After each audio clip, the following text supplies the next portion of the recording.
안녕하세요. 오픈트레이드에서 기획을 담당하고 있는 신재희라고 합니다. 오픈트레이드에서는 혁신성을 가진 스타트업 기업들에게 시장을 만나고 성장할 수 있는 기회를 부여하고 투자자들에게는 초기 투자의 기회를 제공하는 소통형 투자 거래 플랫폼입니다. 오늘은 현재 오픈트레이드에서 크라우드 펀딩을 진행하고 있는 우린의 서재용 대표님을 모시고 우린에 투자하는 투자자분들에게 우린에 대한 폭넓은 이해를 돕고자 인터뷰하는 자리를 마련하였습니다. 안녕하세요, 대표님. 안녕하세요. 먼저 우린에 대해서 간단하게 소개해 주시겠어요? 예, 우리는 저희가 원래는 이제 2013년도 3월 10일 날 설립했는데요. 그 전에 이제 반도체 쪽 첨단 반도체나 이런 신기술, 신모듈, 신제품 중심으로 저희가 개발해보자 해가지고 설립한 회사예요. 원래 키보드만 전문하는 회사는 아니고, 그래서 저희는 이제 왜 키보드를 하게 되냐면은 거기는 이제 신기술을 솔루션 프로바이더 개념인데요. 대기업에서 키보드를 아주 얇고 가볍게 만들어달라는 요청이 있었어요. 그래서 그게 스타트가 돼서 제가 진행했던 거고, 저희가 갖고 있는 기술들은 이외에도 엄청 많이 있습니다. 특허라든지 사업화 기술이 많이 있는데, 현재는 이 초스림 터치 키보드가 미래부 주관으로 해서 창조경기 타운에 우사이드 채택되다 보니까 그 김에 이제 여기까지 오게 된 거죠. 네. 그 기회에 이제 키보드를 시작으로 해서 사업을 시작하게 되신 거예요. 그렇죠. 그 외에도 많지만 우연히 칭찬 많이 받았거든요. 칭찬이 얘 돌고래도 뭐 춤추게 한다고 그래서 이제 이쪽으로 집중하게 된 거죠. 그러시면 결정적으로 사업을 시작하게 된 계기는 어떻게 되시는 거세요? 계기는 그겁니다. 제가 이제 2003년도부터는 반도체 시리즈 마케팅을 했는데요. 네. 주로 이제 패밀리스 업체들, 대기업 런칭하는 그런 영업 세일즈 마케팅을 해왔어요. 그게 12년이었거든요. 네. 근데 좋은 기술도 있고 또 사장된 기술도 있는데 그런 정보를 많이 알게 됐죠. 알게 되다 보니까 그런 기술들, 좋은 기술들을 조합해서 융합 기술을 갖다가 제품화한다면은 상당히 괜찮겠다.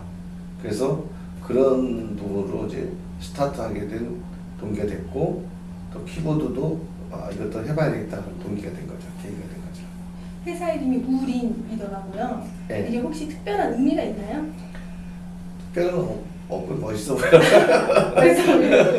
근데 이제 일단은 저는 이제 우리라는 말을 참 좋아해요. 우리라는 말이요? 예, 우리라는 말 저도 우리 말이야 그런 거 있잖아요. 우리 한마음 뭐 이런 뜻으로. 근데 우리라는 이름이 이미 업체가 많이 등록되어 있더라고요. 그래서 이걸 버리긴 아깝고 어떡하지 하다가 우린도 그런 의미를 갖고 있기 때문에 순수하게 우리라는 뜻으로 우린 한마음이라는 뜻으로 이제 우린을 지었고요. 굳이 뜻을 얘기한다면은 벗우자의 이웃린, 그래서 친구처럼 이웃처럼 회사를 꾸려가겠다라는 뜻으로 지어놨습니다. 좀 친근한 이름인 거네요, 결국은. 저희가 이제 자주 사용하는 우리에서 이제 출발한 그렇죠. 친구 같은, 이웃 같은. 발음이 어렵다고 하더라고요. 처음에는 저도 뭐 우리 뭐 이렇게 좀 헷갈리긴 했는데 익숙해지니까 또 좀 독특하고 괜찮은 것 같아요. 근데 제일 좋은 건 노래방에서 우린 한마음이라는 노래 부르면 딱 좋아요. 그러네요. 그러면 혹시 이제 우린이 국내외 다른 업체와 차별화된 점이 따로 있을까요? 왜 지금 처음 출시한 위키도 그렇겠지만 다른 업체들 좀 비슷한 업체들이 많잖아요. 예, 이런 거죠. 사업과 저희 사업적인 측면에서 봤을 때요. 아이디어는 필수거든요. 그다음에 거기 수반하는 기술도 필요하고요. 자금도 필요한데 우선 아이디어와 기술적인 측면을 봤을 때는 아이디어만 있다고 해서 무조건 사업화 성공하는 게 아니거든요. 그렇죠. 예, 기술이 있다고 해서 무조건 대박나는 것도 아니거든요. 근데 이제 이런 거 있죠. 아이디어는 좋은데 기술도 좋은데 사업하기는 애매모호한 거. 그 아주 높은 고퀄리티 하이 테크놀로지지만 사업하기는 안 맞는 기술이 있고요. 아주 사소한 아이디어지만 사업적으로 맞는 아이디어가 또 있습니다. 그게 시장성과 연결되는 건가요? 그렇죠. 시장과 타이밍이라고 생각. 그게 필요할 때가 있거든요. 근데 저는 마케팅을 많이 하면서 그 타이밍을 아는 거죠. 어떤 타이밍에 어떤 기술이 있어야 더 부가가치가 있다. 어떤 좋은 기술이 있는데 이건 부가가치가 너무 세고 이것만 가져가도 어떤 분야는 어울린다. 다시 말하면은 정리를 하면 저희는 마케팅 포인트를 알고 기술을 개발하는 거죠. 막연한 기술만 계속 내 기술 최고다가 아니라 정말 그 기술을 사업화 타당성을 다 검증된 그런 기술을 저희가 보유하고 있는 거죠. 일종의 전략적 기술 개발이네요. 네, 그렇습니다. 시장성에 딱 맞는 기술을 개발해서 시장이 필요한 거를 이제 요구를 받아들이는. 그렇죠. 그런 거죠. 근데 사실 그 기술이 더 어려워요. 어렵죠. 왜 어렵냐면은 로봇은 어렵다고 하시잖아요. 네. 만들 수는 있어요. 음, 근데 로봇을 다 살 수는 없잖아요. 그렇죠. 그냥 예. 기술이 뛰어나다 이 정도에서 그렇죠. 멈추는 거죠. 그 제대로 되려면은 로봇가 싸고 누구든지 사용하기 쉽게끔 만들어야 되는 거죠. 그게 어려운 거죠. 예, 그런 것들이 진정한 기술이라고 생각하는 거죠. 그럼 이제 기술을 가지고 시작을 하셨어요. 그럼 사업을 시작한 후 가장 힘들었던 부분이 어떤 게 있을까요? 똑같은 질문인데요. 돈이죠, 돈. 자금. 자금이 가장 어렵죠. 사업한다고는 누구나 뭐 집안 말아먹는다 뭐 이렇게 하잖아요. 저도 고민했는데 사업 안 하려고 했어요. 저는 나오고 나서 하도 힘들어서 장사하겠다, 먹는 장사하겠다 그랬어요. 근데 그걸 가장 밀어준 사람은 저희 와이프입니다. 사업하라고. 시작을 해도 된다. 네, 장사하기는 쉽지 기분 않은데요. 같다. 근데 보통 아내분들이 사업하는 거 좀 만류하지 않으세요?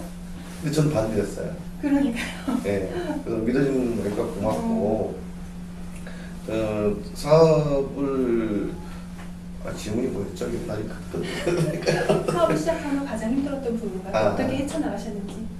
제일 힘들었던 거. 네. 그래서 사업할 때 제일 어려웠던 게 이제 자금인데요. 누구도 이제 자금 안 빌려주더라고요. 그래서 처음에는 투자 IR 뭐 발표도 많이 나왔었어요. 근데 투자도 쉽지 않죠. 그래서 작년 4월 달부터 6월 달까지 IR 발표한다고 우수 아이디어니까 기회가 많았었어요. 발표도 하고 뭐 자금은 안 되더라고요. 결국 매출이 일어나야 투자도 일어나고 뭐 이런 상황이죠. 그래서 특히 또 한 가지는 제조업이 쉽지 않습니다. 투자받기 어려웠는데 결국 이제 국치과제라든지 우연한 기회에 기부에서 자금 한 1억, 그 다음에 또 맞춤형 사업 지원 사업에 되게 선정됐어요. 그래서 한 5천만 원. 그 돈으로 시제품 제작했어요. 그래서 제작했고 그 시제품 제작된 걸로 다시 바이어를 찾아갔어요. 바이어 찾아갔더니 좋네 해가지고 구매 동의를 썼어요. 그럼 구매 동의서가 있으면 구매 조건부가 가능합니다.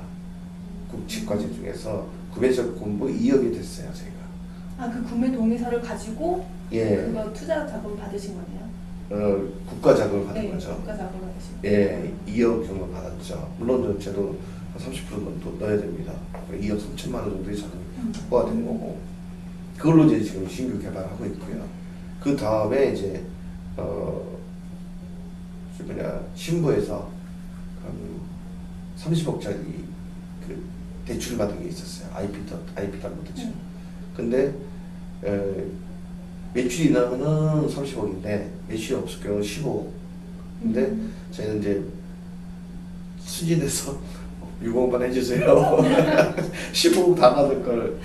그러면 6억만 딱 나오더라고요. 네. 그래서 그걸로 양산자금을 할 수 있었던 거죠. 그래서 이제 크게는 국가지원금 받은 것은 약 한 2억 5천만 원 정도. 그다음에 대출 받은 것은 아마 한 6억 정도라고 보시면 될 것 같습니다. 제 돈 정도로 매출 들어갔고. 예. 처음에 이제 자연스럽게 키보드를 주력 제품으로 해서 시장에 나오게 되었다라고 해주셨는데, 그래도 이제 위키를 만들어야겠다, 이 위키를 시작을 해야겠다라고 이렇게 확신이나 뭐 이유가 따로 있으셨을 것 같아요. 저는 이제 PC 사업에서 10년을 해봤고 키보드의 생리라든지 유지를 잘 알아요. 과연 키감이 없고 얇게 만들 수는 있지만 키감이 없는 키보드를 과연 살까? 그래서 함부로 못 덤볐어요, 저는. 근데 창조경제에서 맞춤형 사업에 선정되면서 시장 조사를 했었어요. 그 창업진흥원에서. 네. 근데 시장 조사를 했는데 제가 하는 게 아니라 이제 따로 시키더라고요. 그 5천만 원 지원금 주면서 그 타당성이냐 이 사업이 조사를 시켰는데 거기서 62%가 나왔어요. 긍정적인 평가가. 그래서 절반이 그래도 넘었네요. 그렇죠. 굉장히 긍정적이고. 예, 대통령 선거하고 비슷합니다. 100%는 없어요. 아, 그렇죠. 예, 그래서 50% 넘으면 되는 거고, 음. 62%는 괜찮다 하는 정도였어요. 괜찮네, 의외로. 그렇게 평가가 됐던 거예요. 그리고 다시 한번 시제품이 나와서 이제 파이로트 나오고 작년에 저를 보신 분도 계시겠지만, 창조경제 박람회가 있어요. 네. 거기서 다시 출품을 했는데, 그때도 또 저 모르는 사이에 또 신문조사를 했더라고요. 창업진흥원에서. 네. 거기서 얼마가 나왔냐면 87.1%가 나왔습니다. 훨씬 더 높게 측정이 되었네요. 그렇죠. 예상보다. 그때는 그냥 하나의 시제품이었고 까만색이었고 뭐 그냥 딱딱한 디자인이었는데 지금은 라이팅도 들어오고 디자인이 그렇죠. 훨씬 더 세련되다 보니까 87%로 팍 뛰더라고요. 역시 제품도 제품이면 디자인이 상당히 중요하다. 요즘은 디자인 시대니까요. 예. 그 쉽게 말하면 저희 제품이 이제 그러더라고요. 간지는 한다. 표현을 그렇게 해요. 네. 맞습니다. 성능은 성능이지만 갖고 싶은 키보드다라는 생각을 많이 하세요. 그래서 87%면 엄청난 높은 거라고 하더라고요. 그래서 이제 이건 해야 되겠다. 시장성이 분명히 있다. 그렇군요. 물론 뭐 설문조사니까 10% 마이너스 못하고 있다고 하더라고요. 그리고 또 그냥 물어보는 거하고 실제 돈 주고 살 때도 다를 것이다 그러는 거죠. 그렇죠. 어느 그렇죠. 정도 감안은 하셨겠죠. 예. 그래서 이제 그렇다면 저는 키보드를 해야 되겠다 결정진 게 뭐냐면은 어차피 전 세계의 키보드를 내가 다 팔 수는 없고 분명히 유저 중에서 가볍고 얇은 키보드를 필요로 하는 사람은 증명이 됐다. 그럼 그건 이치마켓을 난 펼쳐나가겠다라고 이제 첫 시작 제품을 만들게 된 거죠. 그러면 이제 키보드를 이제 양산을 하면서 혼자 하실 수는 없으시잖아요. 뭐 공장을 갖고 계신 게 아니니까. 그래서 이 사업과 관련돼서 뭐 국내외 협력 업체라든지 제휴업체 이렇게 같이 협업하시는 분들이 좀 있으실 것 같아요. 네, 그래서 있죠. 뭐 국내에는 어떤 식으로 협업하시는지도 또 최근에 중국에 다녀오셨으니까 중국은 또 어떤 식으로 협업을 하실 건지. 네, 이거 좀 어려운 질문인데 일단은 파트너가 네. 애초부터 초기부터 이게 신제품이고 신기술이다 보니까 네. 예전부터 같이 해왔던 업체들이에요. 네. 다 큰 어떤 업체는 상장한 회사고 매출만 2,700억이 넘어요. 비록 내가 돈 주고 사오는 OEM 공장이지만 시스템이 다 갖춰 있는 회사예요. 왜냐면 저도 꿈을 크게 갖고 해외에 빅바이어가 온다고 했을 때 어떤 비록 저희가 용역업체지만 어느 규모가 있어야지 큰 딜러들한테 보여주면서 할 수 있거든요. 그래서 그렇죠. 그런 건 미리 배려해서 해왔고 또 그런 업체들이 옛날에 이제 반도체 하면서 많이 알게 된 관계가 있기 때문에 처음부터 뚫으신 게 아니고 계속 이제 네트워킹이 되어 있던 있었던 회사죠. 그래서 이제 그런 회사들하고 같이 해보자 해서 이제 같이 진행하게 된 거죠. 근데 이제 어려운 점이 있어요. 지금 현재 뭐냐면은 가능한 한 저도 의지를 갖고 국내 제품으로 하려고 거의 국산화율을 거의 90%까지 끌어올렸죠. 근데 이제 막상에 필이 나와 보니까 품질은 최고로 원하는데 가격은 되게 저렴해요. 아무래도 예. 그렇죠. 특히 또 키보드는 저희 키보드라고 하니까 그냥 기계식 키보드하고 비교를 하세요. 일반적인 쌍면 소리 딱 박혀 있는 거. 그러니까 약간 서브형처럼. 예. 그러다 보니까 그 말은 맞긴 맞지만 태블릿 키보드의 가격 모르는 사람은 10,000원대로 비싸다고 생각하시고 키보드를 써보시거나 태블릿 키보드를 용도를 아시는 분들은 가격 괜찮네? 라고 하세요. 그게 좀 차이가 있어요. 사용 환경에 따라. 실제로 필드에 나가서 보시면 일반 데스크탑 키보드는 10,000원이면 사요. 10,000원에서 20,000원이면 삽니다. 흔해 빠졌죠. 근데 태블릿 키보드는 그렇게 안 싸요. 보통 100,000원, 60,000원, 80,000원대입니다. 좋은 건. 아주 싼 건 2, 3만원대 있는데요. 중국산. 그럼 오래 못 갑니다. 예, 그런 쓰다가 그만 버리죠. 결국 이제 고급 제품을 사게 되죠, 사실 분들은. 그게 좀 차이가 있긴 합니다. 근데 뭐 일단은 뭐 거기까지 거기까지. 대사 잊어먹었어요. 중국에는 어떤 일로 다녀오실 거세요?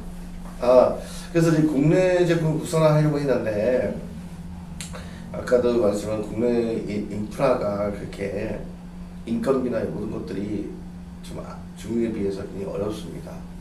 그리고 중국 같은 경우는 인건비를 싼 데다가 중국 정부에서 신사업 지원을 엄청나게 해가지고 설비가 최신 설비입니다. 다 독일, 일본 최고의 설비로 돼 있죠. 제조업체에 그렇게 투자를 많이 하는 건가 봐요. 중국은? 어마어마합니다.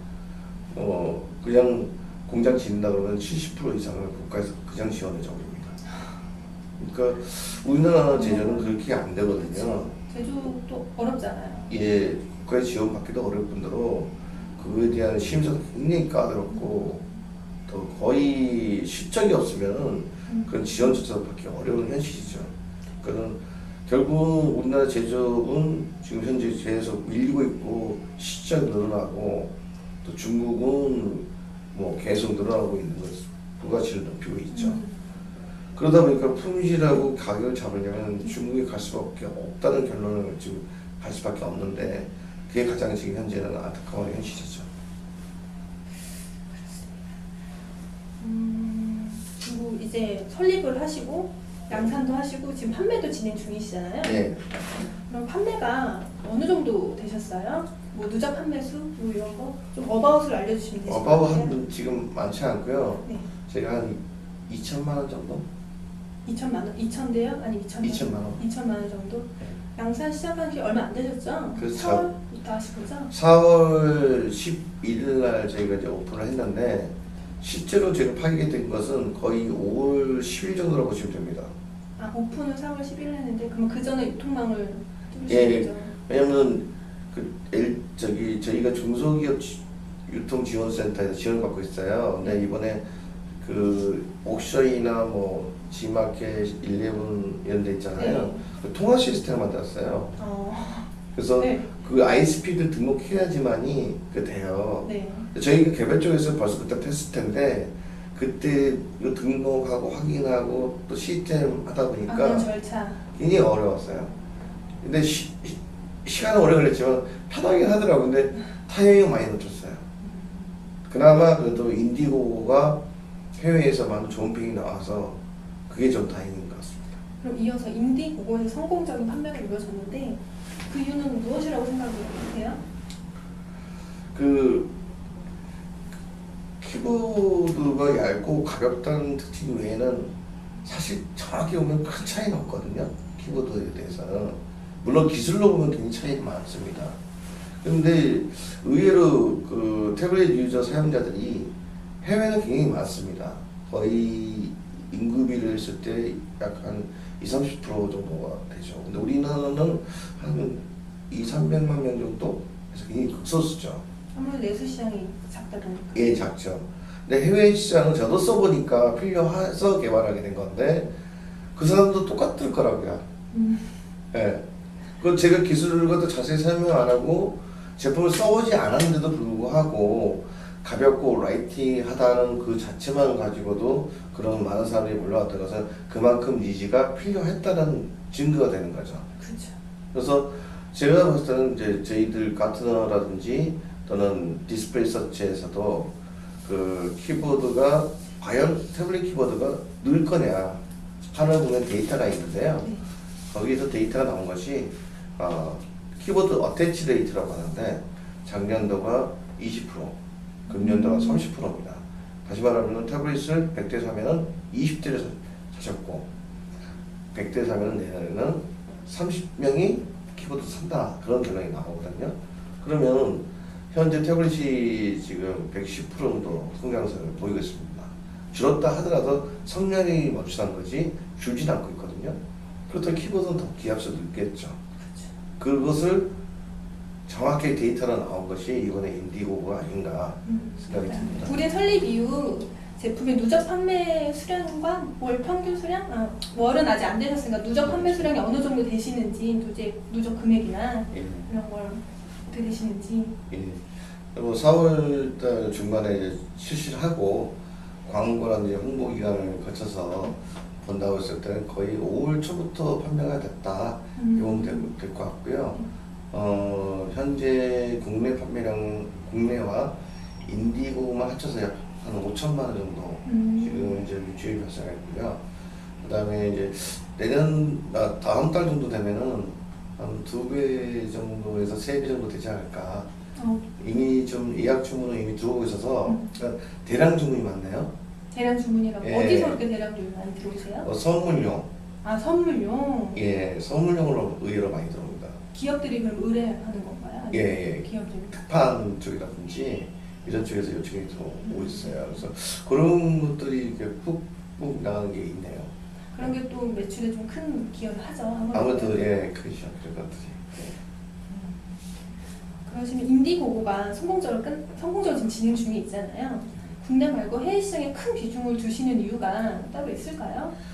예, 아무튼 시장 조사를 해보니까 태블릿 사용 유저가 거의 그 전 세계에서 미국, 유럽 따졌을 때 국내에 비해서 거의 뭐 몇 배 이상입니다. 전체 태블릿 판매 수가 3억 2천 대인데 국내 태블릿 사용 유저가 200만 원 정도 되거든요. 아주 미미한 숫자죠.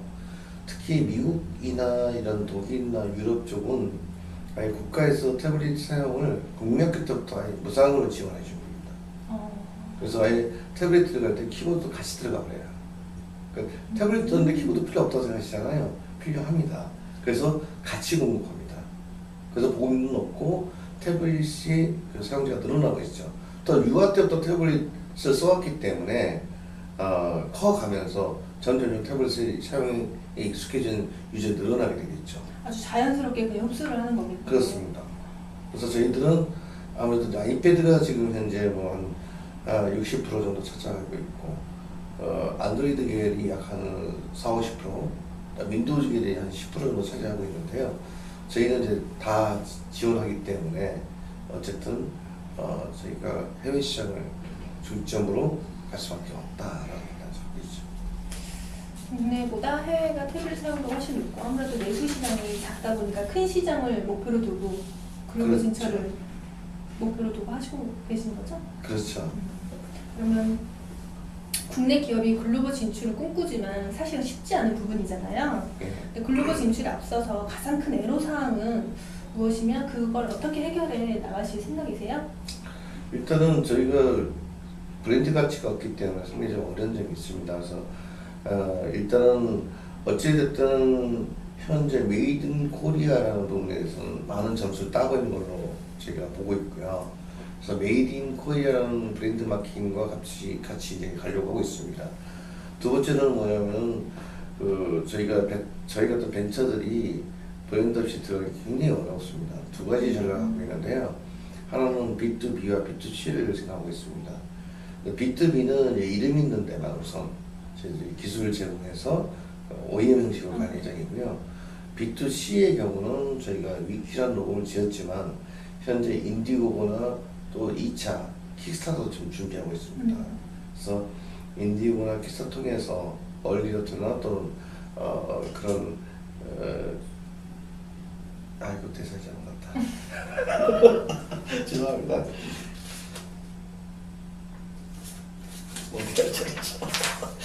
킥스타트는 안 써주실 것 같아서. 질문이 좀 어려운 질문이라서 이거구나. 이거구나. 다시 드릴까요? 이거 어려워요. 어려우세요?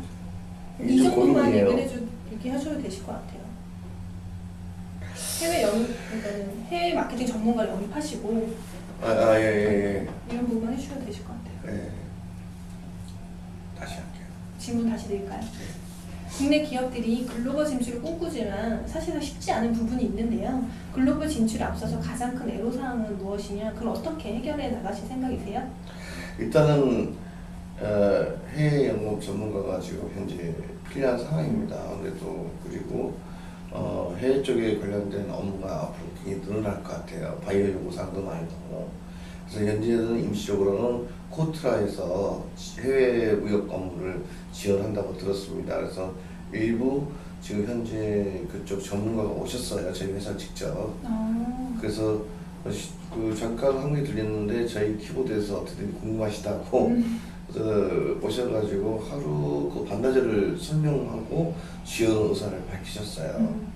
그래서 그분을 통해서 미국 쪽은 지원 받을 예정인데 전반적으로 세계 월드와이드를 봤을 때는 전문가가 좀 필요하겠다 생각하고 있고요. 나아가서는 이제 저희 기술이 잘 안 알려지지만 저는 가볍고 얕다만 강조했지 저희 기술에 대해서 평가는 굉장히 높습니다. 전문가들이 봤을 때 쉽지 않은 기술이죠. 그래서 저희가 KICS라고 국내 코리아에서 벤처 캐피탈이라든지 또는 미국으로 진출하는 걸 지원해주고 있어요. 그쪽에 신청을 의뢰하면 충분히 가능하지 않을까라는 조언이 있었습니다. 그래서 곧 그쪽 지원을 해보려고 하고 있습니다. 해외 시장 진출 위해서 경쟁력 확보는 어떤 방법으로 진행하실 건가요? 저희 제품에서 경쟁력이라 하면 크게 두 가지로 제가 생각해요. 네. 하나는 가치와 네. 하나는 가격입니다. 네. 다시 말하면 같은 의미도 됐는데 그만큼 가치가 있다면 그만큼 가격을 지불하고 살 의향이 있다. 이런 구매라는 것은 약간 명품스러운. 그렇죠. 근데 이제 그게 가치와 가격을 봤을 때 적절한 값을 찾아야 되는데 크게 이제 가치라 하면 품질이겠죠. 근데 품질을 올리다 보면은 가격이 문제가 되고 가격이 가격만 하다 보면은 가치가 떨어지는 거죠. 그래서 저는 이제 두 가지 토끼를 다 잡을 수는 없는 거고 그래서 가치 중심과 가격 중심을 나눌 생각입니다. 쉽게 말하면 보급형과 고급형으로 분리해서 고급형은 가치 중심을 원하는 그런 고객을 대상으로 할 것이고 그 다음에 가격은 보급형, 가격을 중시하는 고객은 가격을 싸게 해서 공부할 생각이죠. 문제는 가치를 올리는 것은 우리나라 인프라는 참 좋아요.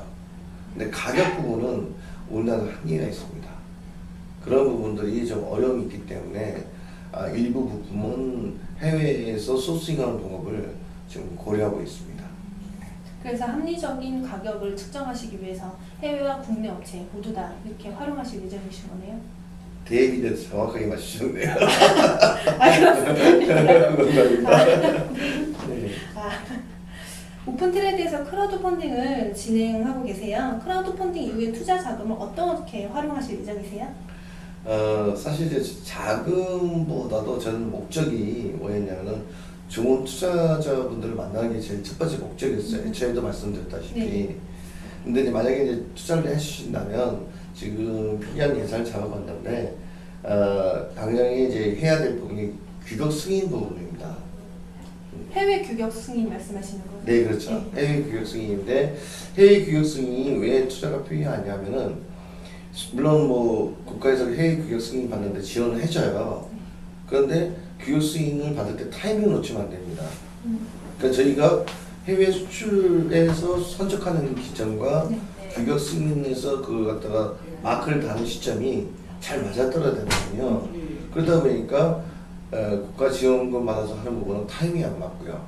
그래서 급하게 저희가 투자 받을 필요가 있는 긴급 자금으로 써야 되는 상황입니다.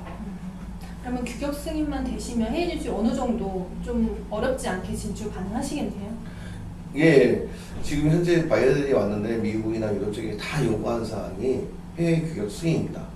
본인 나라에 맞는 규격 승인. 예, 무조건 규격 승인 받아야지만이 검토하겠다는 게 의견서고요. 그럼 우리나라도 거기에 맞는 규격에 맞게 출시를 하신 거예요? 우리나라 건 다 돼 있죠. 그러니까 저희 나라도 그러면 우리나라 규격에 맞게 만드신 거고, 그 나라별로 다 규격이 존재를 하는 거네요. 그렇죠. KC하고 다 규격 승인 다 전자파 부품 연구 다 테스트했기 때문에 국내는 돼 있는데 해외는 FCC, CE 규격, 그다음에 안전 규격은 UL 규격, 그다음에 유아용품용 보호용 규격 등 그런 규격을 다 승인을 받아야 됩니다. 받아야지만 진출이 가능하다. 예. 말씀이신 거죠. 그렇습니다. 뭐 우리는 투자하고 앞으로 투자할 투자자들을 어필할 수 있는 익스플레인이 따로 있으실까요? 예, 따로 있고요. 저희가 지금 많은 걸 오픈하지 못했어요. 네. 대비적인 것도 많고 저희 기술이 쉽지 않은 기술인데 애초부터 저희 사업할 때부터 중국을 대상으로 겨냥해서 한 거예요. 그냥 키보드가 지금 현재 중국에 다 넘어가 있기 때문에 그 그 쉽게 카피를 안 당하려고 굉장히 프로텍션을 하는 기술입니다. 그래서 많은 분들도 이 분야에서 잘 이해를 못 하시는 분들이 많아요. 전문가들만 아시죠. 그래서 저희들은 지금 1차 부분은 이제 모듈 타입으로 해서 개발이 되어 있지만 2차 부분은 깜짝 놀랄 기술이 포함되어 있습니다. 아직 개발 중이신 거죠? 2차? 네, 개발 중이죠. 그래서 저희가 지금 개발 비용만 한 4억이 넘게 개발이 들어갔죠. 간단하게 키보드만 개발한다면 1억도 안 들어갑니다. 근데 이 소재 부분과 같이 개발을 해야 되기 때문에 그런 기술 개발력이 있지 않은 바탕이 안 돼 있으면 이런 제품은 나올 수가 없죠. 그리고 쉽게 만들었으면 금방 카피당하기 때문에 그런 기술을 프레터를 잘해야 되기 때문에 거기에 많이 신경 썼고요. 네. 야, 떨어지면 너무 쏟아지는 것 같아요. 투자자들을 위한 리스트 플랜이 이제 생각하신 게 어떤 게 있을까요? 일단은 저는 이제 그 두 번째는 뭐냐면 회사를 봤을 때 굳이 저희가 IPO를 달성하겠다 그런 목표는 없습니다. 그러세요? 네. 저는 어떤 형태든 수익화 사업을 목적으로 하고 있고 또 투자하신 분하고 같이 가려고 해요. 이익을 분배하는 게 목적이고 또 같이 이익을 나누고 싶은 거죠. 그리고 저는 계속 개발하고 싶은 거고요. 그래서 어떤 형태든 M&A나 그다음에 성장이나 이런 것들은 다 꼭 목표를 두고 있지는 않습니다. 저는 계속적인 개발 업무 또는 창조적인 제품을 만들고 싶고 투자분들은 이제 투자해서 또 M&A를 하든 뭘 하든 수익을 창출해 나가는 그런 게 맞다고 생각하는 거죠. 우리 회사는 지속적인 투자 개발, 신제품, 신개발을 계속 진행하고 투자자들은 그 투자를 함으로써 수익을 나눠갖거나 M&A 합병으로 인해서 그 수익성을 또 가져갈 수 있는 그런 그렇죠. 형태가 되겠네요. IPO까지 달성하면 보통은 6, 7년 이상이 걸리거든요. 그렇죠. 그것까지 어떻게 기다리십니까? 저도 못 단축할 수 기다려요. 있게끔. 그렇죠. 네. 그러니까 저는 그런 부분들이 앞으로는 더욱더 스피드해지거든요. 네. IPO까지 간다? 어렵습니다. 그러면 빨리 수익을 내서 최대한 수익을 내서 빨리 어떤 시너지를 일으키는 사업하는 게 맞다고 보는 거죠. 저는 그렇게 해서 그래서 계속 그러면 신제품을 계속 개발하고 다른 형태의 키보드를 계속 개발하는 게 이런 측면도 포함이 되어 있는 거네요. 아까도 선생님 말씀이 사실 키보드만 아닙니다. 네. 키보드는 계속 업그레이드해서 깜짝 놀랄 키보드 갈 거고요.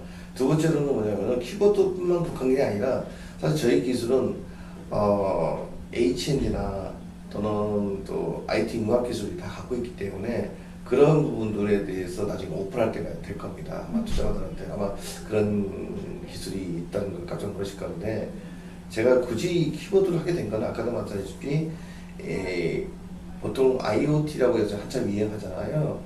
자고 나면 금방 뺏겨버려요. 제가 반도체 12년 했지만 반도체 아무리 잘 만들어도 다음 달이면 칩이 벌써 나오고 있습니다. 카피 제품이. 그러다 보니까 절대적으로 제품이 변리한 게 앞으로 이렇게 기술 프로덕션도 중요하고 아이디어도 굉장히 중요하지만 기술 보호 정책도 중요하거든요. 기술 보호 정책 중에서는 가장 중요한 것은 아날로그성이 포함된 IoT 제품이 돼야 됩니다. 쉽게 말하면 센싱 되고 그 기초 기술이 융합된 기술이 돼야지만 진짜 기술이 되는 거죠. 그런 부분들이 굉장히 필요하다는 거죠. 그렇게 융합이 된 기술이 쉽게 카피할 수 없는 우리만의 기술이 그렇죠. 되겠네요. 그런 것들이 앞으로 이제 투자 가치라든지 또 그런 것들이 되는 거죠. 판단할 수 있는 작품 예. 기술이 성공할 수 있는 강한 이유, 뭐 투자자들에게 하고 싶은 말씀 있으시면 간단하게 부탁드립니다. 예, 저희가 뭐 기술이 아무리 뛰어나다 하더라도 영원한 기술은 없고 사업도 영원한 사업은 없거든요. 네. 대처 능력이 빨라야 되거든요. 그리고 타이밍도 잘 파악하고 저스트 인 타임이 돼야 된다고 생각합니다. 사업이라는 부분이. 거기에서 이제 저스트 인 타임이 되려면 그만큼 준비가 되어 있지 않으면 그 시점 놓치는 거죠. 그 예측 못하면 또 너무 빨라도 잘못될 수도 있고요. 저희는 이제 아무래도 마케팅 기반으로 좀 배치돼 있고 기술도 포함되어 있다 보니까 두 가지 다 겸비한 회사라고 볼 수가 있는 거죠. 더군다나 우리 전문은 신기술, 신제품, 신반도체 쪽에 많이 포커싱돼서 해야 하기 때문에 응용력이 굉장히 뛰어납니다. 그래서 그런 부분들을 기반으로 한 제품을 하고 있고요. 가장 더 중요한 건 뭐냐면 아무리 기술 좋아도 고객이 원하지 않는 제품과 기술은 의미가 없다는 거죠. 그래서 저희들은 철저하게 아까도 말씀드렸다시피 고객 설문조사라든지 고객 평가가 가장 중요합니다. 사소한 거지만 그런 걸 놓치지 않고 그 구현해 나가야 되는 그런 미션을 갖고 있는 거죠. 그것 없이 기술과 자금과 이런 부분은 의미가 없다고 봅니다. 지금까지 보면은 내가 편리스 업체들을 많이 이제 영업을 유통도 하고 대기업 런칭도 시켜서 성공 사례가 많아요. 네. 근데 성공하는 업체들의 특징은 딱 한 가지입니다. 고객의 얘기를 잘 듣고 그대로 실천을 하는 거죠. 아무리 어렵거나 우습게 보이더라도 그걸 실천하는 거예요. 그런 회사는 성공하고요. 내 기가 똑똑하고 내가 돈이 많고 자금이 뛰어나고 내가 그렇다 하더라도 고객의 말을 우습게 여겼다가는 다 실패하는 거 봤거든요. 결국은 사업은 성과는 고객이 원하는 걸 이루느냐 안 이루느냐, 고객에게 그만한 가치를 줄 수 있느냐 없느냐에 결정이 됐다고 보죠. 저희 목표는 결론적으로 고객은 답이라는 게 저희들 목표이기 때문에 그 부분이 기반이 되어 있기 때문에 성공할 것이다 저는 보고 있습니다. 고객이 답이고 우리는 그 답을 위해서 계속 개발해 나고 앞으로 나갈 것이기 때문에 분명 반드시 성공한다. 그렇게 보고 있습니다. 왜냐하면 저희가 처음에 고객이 가볍고 얇은 키보드를 만들어 줘 네. 라고 했을 때 그 기술 구현을 위해서 어마어마한 노력을 했거든요. 결국은 고객의 요구는 단순합니다. 편하고 가치를 찾는 것 뿐이죠. 그렇죠. 근데 그 가치를 위해서는 많은 기술과 시간이 요소가 되는데 저는 포기하지 않고 그걸 구현했다는 게 차이가 있는 거고, 이 제품뿐만 아니라 제 정신력과 철학은 그런 부분에 도움을 있다고 보시면 됩니다. 감사합니다. 오랜 시간 인터뷰 응해주셔서 정말 감사합니다. 감사합니다. 네.